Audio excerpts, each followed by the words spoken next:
Hello नमस्कार दोस्तों, आपका स्वागत है आपके यूट्यूब चैनल अमी साइंस स्टडी में।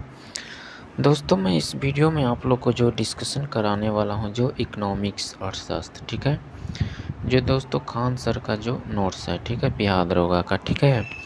तो चलिएगा दोस्तों, हम लोग देखते हैं आज का जो इकोनॉमिक्स से, क्योंकि दोस्तों बिहार दरोगा का बहुत जल्द वैकेंसी आने वाला है, ठीक है। क्योंकि देखिए, आज जो बिहार पुलिस का रिजल्ट आ गया, ठीक है, कुछ दिन के बाद ज़रूर आ जाएगा, ठीक है। तो चलिए हम लोग डेली देखेंगे, ठीक है। तो दोस्तों, इसका जो मैं पहले भी करा दिया हूँ, आप जाकर सब प्लेलिस्ट में देख लीजिएगा, ठीक है। ये जो देखिएगा, फिर से दोबारा मैं करा रहा हूँ नोट्स को, ठीक है दोस्तों। तो इसका पीडीएफ आप लोग को मिल जाएगा टेलीग्राम पे, आप वहाँ से ले सकते हैं पीडीएफ। तो चलिए हम लोग देखते हैं आज का क्वेश्चन।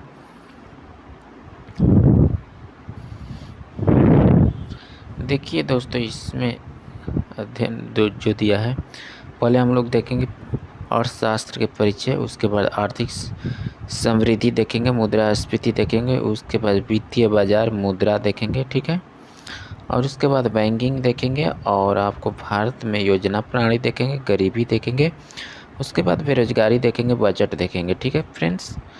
और उसके बाद हम लोग कर देखेंगे और विदेशी व्यापारी, ठीक है। तो चलिए हम लोग देखते हैं। देखिएगा दोस्तों, अर्थशास्त्र का परिचय, पहले हम लोग परिचय देख लेते हैं, ठीक है। पहला चैप्टर है, तो यहाँ पे हो जाएगा अर्थशास्त्र। अर्थशास्त्र को दो भागों में बांटा गया, कौन, सीमित संसाधन और असीमित इच्छाएं, ठीक है। इसको भी देखिए, सीमित संसाधन और असीमित संसाधन को देखिए, यहाँ पे संसाधनों के प्रबंधन, चयन का वितरण हो जाएगा, उसको दो भागों में बांटा है। सैद्धांतिक अध्ययन हो जाएगा, व्यवहारिक अध्ययन, ठीक है। यहाँ पे भी देखिएगा दोस्तों, यहाँ पे से सैद्धांतिक अध्ययन हो जाएगा, इसको अर्थशास्त्र हो जाएगा, और व्यवहारिक अध्ययन को इसको अर्थव्यवस्था हो जाएगा, ठीक है। इसको भी दो भागों में बांटा है, ठीक है, सैद्धांतिक अध्ययन और व्यवहारिक अध्ययन, ठीक है। इसका अर्थशास्त्र हो जाएगा और इसका अर्थव्यवस्था, ठीक है फ्रेंड्स। तो देखिएगा क्वेश्चन यहाँ पे हो जाएगा, देखिए, अर्थ समिति संसाधनों में अधिकतम उत्पादन को अर्थव्यवस्था कहते हैं। क्या कहते हैं? अर्थव्यवस्था समिति संसाधनों में अधिकतम उत्पादन को अर्थव्यवस्था कहते हैं। अर्थशास्त्र के जनक एडम स्मिथ को कहते हैं। किसको कहते हैं? तो एडम स्मिथ को कहते हैं, स्थित को। इनकी पुस्तक वेल्थ ऑफ नेशन 1776 में प्रकाशित हुआ था। कब हुआ था? 1776 में प्रकाशित हुई। उन्होंने कौर का सिद्धांत दिया था। भारतीय अर्थशास्त्र के जनक चाणक्य, कौटिल्य अथवा विष्णुगुप्त को कहते हैं। एवं इन्होंने अर्थशास्त्र नाम की पुस्तक लिखी थी। कौन सी नाम की? अर्थशास्त्र नाम की पुस्तक लिखी थी, जिनका प्रयोग प्रशासन हेतु किया जाता है। जिसका प्रयोग किसके लिए किया जाता है? प्रशासन के लिए किया जाता था। भारतीय आर्थिक नीति मिस्टर विश्वेश्वरैया को कहते हैं, एवं उन्हें प्लानेड इकोनॉमिक्स फॉर इंडिया नामक पुस्तक लिखी।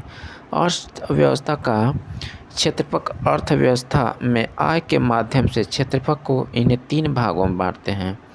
तो देखिएगा फ्रेंड्स, कौन कौन भाग है अर्थव्यवस्था के क्षेत्र। आपको हो जाएगा आर्थिक क्रियाओं के आधार, हो जाएगा कार्य के आधार पर और स्वामित्व के आधार पर, ठीक है। इसका इंग्लिश आप देख लीजिएगा दोस्तों। देखिए, स्वरूप हो जाएगा, इसका प्राथमिक क्षेत्र हो जाएगा, द्वितीय क्षेत्र हो जाएगा, तृतीय क्षेत्र हो जाएगा, ठीक है। संगठित क्षेत्र हो जाएगा, असंगठित क्षेत्र हो जाएगा, ठीक है। स्वामित्व हो जाएगा आपको सार्वजनिक क्षेत्र हो जाएगा, निजी क्षेत्र हो जाएगा, और संयुक्त क्षेत्र हो जाएगा, और सहकारी क्षेत्र, ठीक है। आगे देखते हैं। चलिए हम देखते हैं हम लोग आर्थिक क्रियाओं के आधार पर। प्राथमिक क्षेत्र देखिएगा फ्रेंड्स, जब आय का स्रोत सीधे प्राकृतिक से जुड़ा हो तो उसे प्राथमिक क्षेत्र कहते हैं। क्या बोला है कि जैसे प्राथमिक क्षेत्र, जब आय का स्रोत सीधे प्राकृतिक से जुड़ा हो तो उसे प्राथमिक क्षेत्र कहते हैं, एवं इसमें भूमि एवं उत्खनन और उसके संबंधित गतिविधियां शामिल होती है। जैसे एग्जाम्पल में देखिए, कृषि, पशुपालन, मत्स्य खनन हो जाएगा, क्लियर। जो लोग इस क्षेत्र में कार्य करते हैं उन्हें लाल कलरधारी कहते हैं। द्वितीय क्षेत्र में हो जाएगा आपको, द्वितीय क्षेत्र में आपको हो जाएगा कारखाना को शामिल कर किया गया जाता है। इसमें निर्माण तथा विनिर्माण होता है। यह में प्राथमिक क्षेत्र से कच्चा माल लेता है और अंतिम वस्तु या उपयोग हेतु में परिवर्तित करता है। ठीक, यहाँ पे देखते हैं एग्जाम्पल देखते हैं, वस्तु उद्योग, लौह एवं इस्पात उद्योग, विद्युत इत्यादि।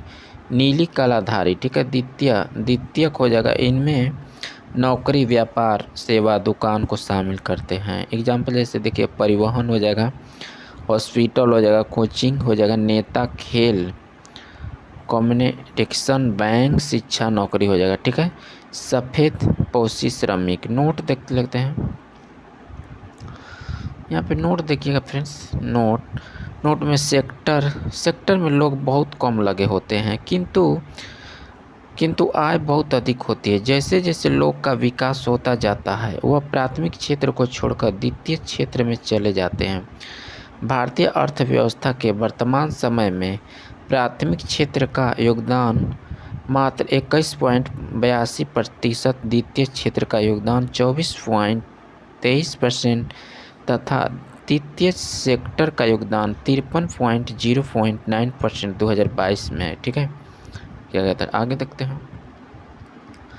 कार्य के आधार पर संगठित क्षेत्र, जिसमें नौकरी की शर्त, समय और वेतन तीनों ही निश्चित हो, उसे संगठित क्षेत्र कहते हैं। संगठित क्षेत्र जिसमें नौकरी की शर्त, समय और वेतन तीनों ही निश्चित हो, उसे संगठित क्षेत्र कहते हैं।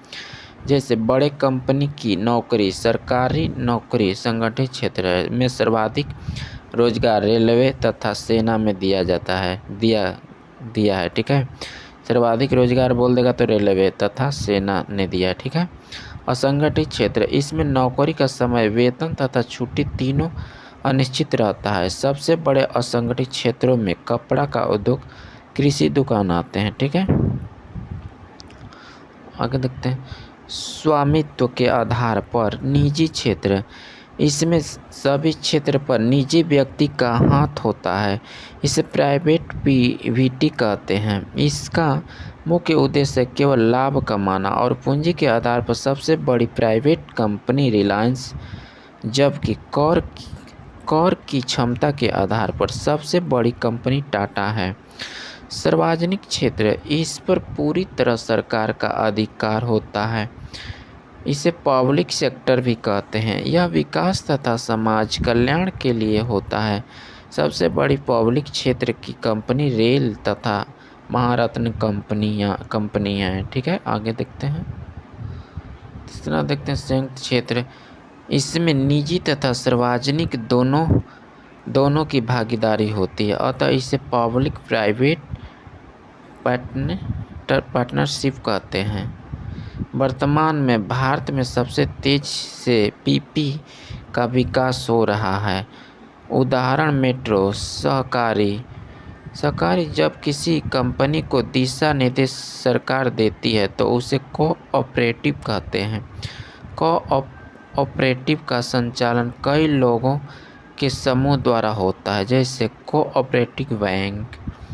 आगे देखते हैं। उत्पादन के 4 कारक हैं, कौन कौन। पूंजी हो जाएगा, उत्पादन में लगाया गया धन पूंजी कहलाता है। उत्पादन में लगाया गया धन पूंजी कहलाता है। यह ऋण के रूप में भी हो सकता है। भूमि, जिस स्थान पर उत्पादन किया जाता है उसे भूमि कहते हैं। यह किराए के स्थान पर भी हो सकता है। ठीक है, श्रमिक देखते हैं। वस्तु के उत्पादन के लिए काम कर रहे मजदूरों को श्रमिक कहते हैं। उद्यमी, कंपनी जिस व्यक्ति की होती है उसे उद्यमी कहते हैं। पूंजी देखिए, भूमि, उत्पादन हो जाएगा, श्रमिक, उद्यमी। ठीक है, अर्थव्यवस्था के प्रकार। संसाधनों के स्वामित्व या उत्पादन के साधन या सरकार की भूमि के आधार पर अर्थव्यवस्था के निम्न प्रकार हैं। पूंजीवाद हो जाएगा, अर्थव्यवस्था। प्रस्तुतकर्ता हो जाएगा आपको स्कॉटलैंड के अर्थशास्त्र एडम स्मिथ है। ठीक है, पुस्तक द वेल्थ ऑफ नेशन 1776 में आपको हो जाएगा बुक हो जाएगा, जो द वेल्थ ऑफ नेशन 1776 में लिखा, ठीक है। अर्थव्यवस्था के जनक हो जाएंगे, फादर ऑफ इकोनॉमिक्स हो जाएंगे, ठीक है। हस्तक्षेप लेसेज फायर का सिद्धांत आपको हो जाएगा लेसेज फायर थ्योरी। पूंजी अर्थव्यवस्था, जब उत्पादन के सभी 4 कारकों पर निजी व्यक्ति का अधिकार हो उसे पूंजी अर्थव्यवस्था कहते हैं। जैसे एग्जाम्पल देखिए, जापान, यूएसए, सिंगापुर, चीन एवं कनाडा।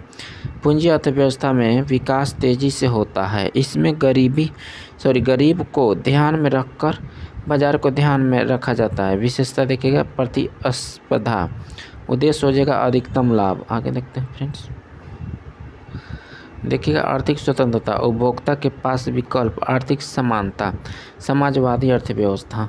प्रस्तुतकर्ता हो जाएगा जर्मन दार्शनिक कार्ल मार्क्स जो 1818 से 1883 हो जाएगा। पुस्तक दास हो जाएगा कैपिटल 1867 से करल मार्क हो जाएगा। प्रयोग सोवियत संघ 1917 एवं चीन 1949 से, ठीक है। आगे बढ़ते हैं, समाजवादी अर्थव्यवस्था में जब उत्पादन के सभी कारकों पर सरकार का अधिकार हो तो उसे समाजवादी अर्थव्यवस्था कहते हैं। इस अर्थव्यवस्था में उत्पादन के साधनों पर सरकार का स्वामित्व होता है। सरकार ही आर्थिक क्रिया, उत्पादन, उपभोक्ता विनिमय को संचालित करती है। एग्जाम्पल देखते हैं, सोवियत संघ, उत्तरी कोरिया से क्यूबा इत्यादि। विशेषता देखिएगा, उद्देश्य हो जाएगा जन कल्याण, ठीक है। बाजार प्रतिस्पर्धा का अभाव, केंद्रीय आर्थिक नियोजन, बाजार कीमत के स्थान पर प्रशासकीय कीमत। आगे बढ़ते हैं, तीसरा देखिएगा मिश्रित अर्थव्यवस्था। प्रस्तुतकर्ता ब्रिटिश अर्थशास्त्री जॉन मिनार्ड फिश हो जाएगा। पुस्तक हो जाएगा the general theory of the इनामेट इंटरेस्ट एंड मनी 1936। कारण हो जाएगा 1929 की वैदिक महामंदी, ग्रेट डिप्रेशन ऑफ 1929, ठीक है। मिश्रित अर्थव्यवस्था देखते हैं, मिश्रित अर्थव्यवस्था में जब उत्पादन के 4 कारखानों पर निजी तथा सार्वजनिक दोनों का अधिकार हो तो उसे मिश्रित अर्थव्यवस्था कहते हैं। यह पूंजी तथा राज्य आधारित अर्थव्यवस्था का मिश्रित रूप है। एग्जाम्पल, भारत, पाकिस्तान, श्रीलंका। द्वैध अर्थव्यवस्था, वैसी अर्थव्यवस्था जिसमें परंपरागत तथा आधुनिक विधियों का प्रयोग हो उसे द्वैध अर्थव्यवस्था कहते हैं। जैसे इंडिया हो जाएगा। समांतर अर्थव्यवस्था, वैसी अर्थव्यवस्था जिसमें काला धन अत्यधिक बढ़ जाए उसे समांतर अर्थव्यवस्था कहते हैं। इसमें मौद्रिक नीतियों कम प्रभाव होती है। काला धन, वैसा धन जिस पर कर नहीं दिया जाता है उसे काला धन कहते हैं, ठीक है फ्रेंड्स। काला धन की जानकारी सरकार को नहीं रहती है, इस सब बैंक में नहीं रखते हैं, ठीक है, घर पे रखते हैं, इसी को ही काला धन कहा जाता है, ठीक है फ्रेंड्स। ठीक है दोस्तों, ये जो चैप्टर समाप्त हो गया, ठीक है। नेक्स्ट वीडियो में हम लोग देखेंगे दोस्तों आर्थिक समृद्धि, ठीक है। तो दोस्तों वीडियो अच्छा लगा होगा तो इसे ज़रूर लाइक कर दीजिएगा। चैनल पर नए होंगे तो चैनल को प्लीज़ सब्सक्राइब कर दीजिएगा और दोस्तों के पास ज़रूर शेयर कर दीजिएगा, ठीक है। दोस्तों आज से हम लोग डेली देखेंगे क्लास, ठीक है, जो क्योंकि बिहार दरोगा का बहुत जल्द वैकेंसी आने वाला है, ठीक है। क्योंकि देखिए जो बिहार पुलिस का रिजल्ट आ गया है, ठीक है, तो बहुत जल्द ही दे देगा अब इसका भी वैकेंसी, तो हम लोग दोस्तों डेली देखेंगे अब, ठीक है। तो चलिए दोस्तों हम लोग नेक्स्ट वीडियो में आर्थिक समृद्धि जो देखेंगे नेक्स्ट वीडियो में, ठीक है। तब तक के लिए धन्यवाद।